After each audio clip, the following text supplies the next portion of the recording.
al comienzo de tu libro, en donde hablas acerca de, bueno, por un lado me llamó la atención cómo Star Wars tiene una influencia como decisiva en algún punto en tu búsqueda o en tu llamada espiritual.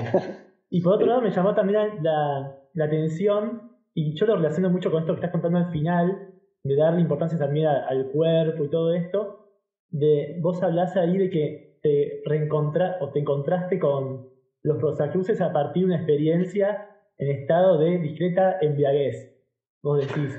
Y ahí tomás una cita de Jung planteando, bueno, esto de la importancia en la historia es un camino, un proceso de encuentro con el inconsciente.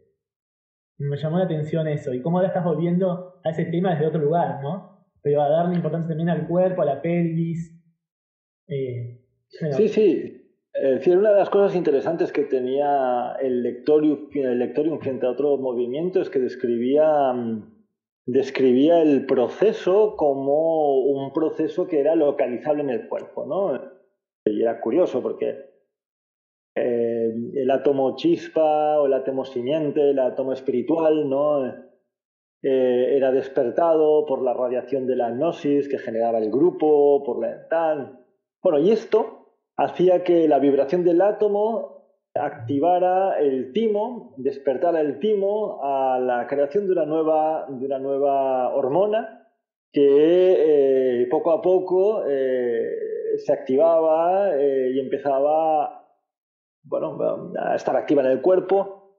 Luego tenías el hígado, que normalmente tiene esa función como depurativa y que la expulsaba, entonces obligaba a que tuvieras que repetir el proceso. Cuando eso entraba pues en el cuerpo, la sangre llegaba a la cabeza, en fin, se había descrito toda una ruta corporal, ¿no? Y eso, a pesar de que yo tengo mis dudas, ¿no? Es decir, me parecía muy interesante como planteamiento, ¿no? Y en realidad, en el único sitio donde yo pude encontrar un proceso fue en el yoga. De hecho, y el yoga contempla esa parte física muy claramente, ¿no? Y ahí te das cuenta de la necesidad de esa parte física, ¿no? Y luego, yo ahí lo dejo un poco intuido y no sé qué ganas hay, pero yo en mi práctica al final rompí muchos tabús, ¿no? Al final darte cuenta de que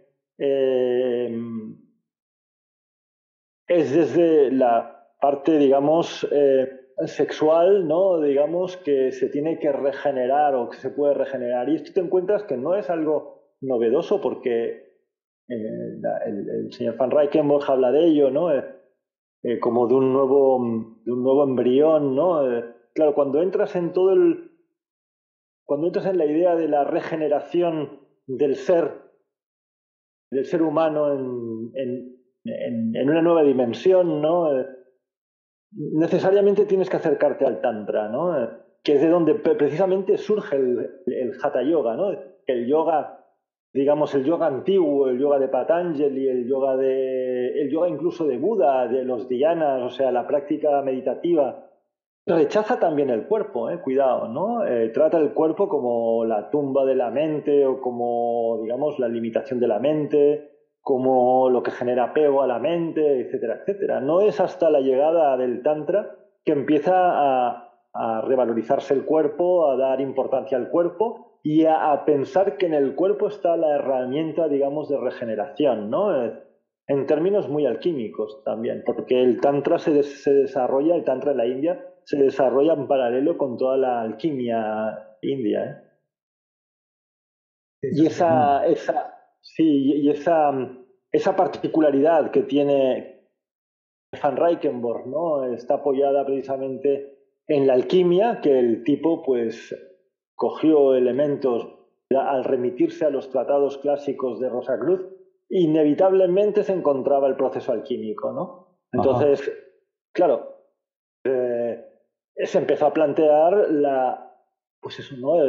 Que si realmente la regeneración espiritual implicaba un trabajo alquímico, ¿no? Y yo creo que en Steiner encontró alguna referencia, para mí son claves las conferencias de Neuchâtel, ¿no? Sobre Christian Rosacruz, donde Steiner, comenta el de Geheimnisse de Goethe, ¿no? Los misterios de Goethe, comenta también las figuras secretas de los Rosacruces, etcétera, ciertos textos que son alquímicos y